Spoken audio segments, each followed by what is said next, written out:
வாழ்க்கையில், உலக வாழ்க்கையில் அது சாதனமானது அல்ல. உலக வாழ்க்கை அது சாதனமானது அல்ல. எப்பக்கத்திலும் ஒரு போராட்டங்களை உணர முடிகிறது அல்லவா? எப்பக்கத்தில் நெருக்கம்.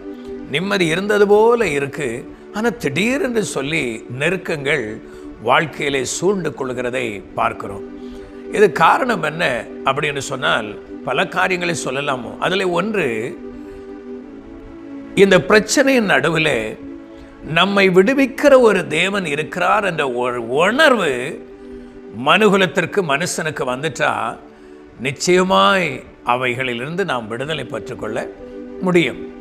நெருக்கத்திலிருந்து, பிரச்சனையிலிருந்து விடுதலை அடைய மனுஷன் முயற்சி எடுக்கிறான். எடுத்து தோல்வி அடைந்து தங்கள் வாழ்க்கையை முடித்து கொள்கிறதை இன்றைக்கு பார்க்கிறோம். ஆனால் இந்த பிரச்சனையின் மத்தியில் ஒரு விடுதலை தருகிற ஒரு தேவாதி தேவன் இருக்கிறார் என்பதை அந்த நெருக்கம் நமக்கு காண்பிக்கிறது. இதை உணராமல் தான் இன்னைக்கு மனுகுலம் ஓடிக்கொண்டிருக்கிறதை நாம் பார்க்கிறோம். உங்களுக்கு ஒரு நற்செய்தியை சொல்கிறேன். உங்களை நேசிக்கிற ஒரு இயேசு கிறிஸ்து ஒருவர் இருக்கிறார். உங்களை நேசிக்கிற, உங்கள் நெருக்கத்திலிருந்து விடுதலையாக்குகிற ஒரு தேவனாகிய கர்த்தர் இன்றைக்கும் அவர் ஜீவனோடு கூட இருக்கிறார்.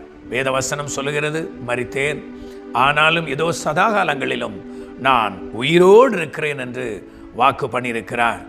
ஆமேன். அந்த வாக்குகள் உங்களுக்காக, இந்த செய்தியை பார்த்து கொண்டிருக்கிற, கேட்டுக்கொண்டிருக்கிற உங்களுக்காக தான் அந்த வார்த்தை ஆண்டவர் எழுதி வைத்திருக்கிறார். அது வெறுமனே எழுதி வைத்ததல்ல.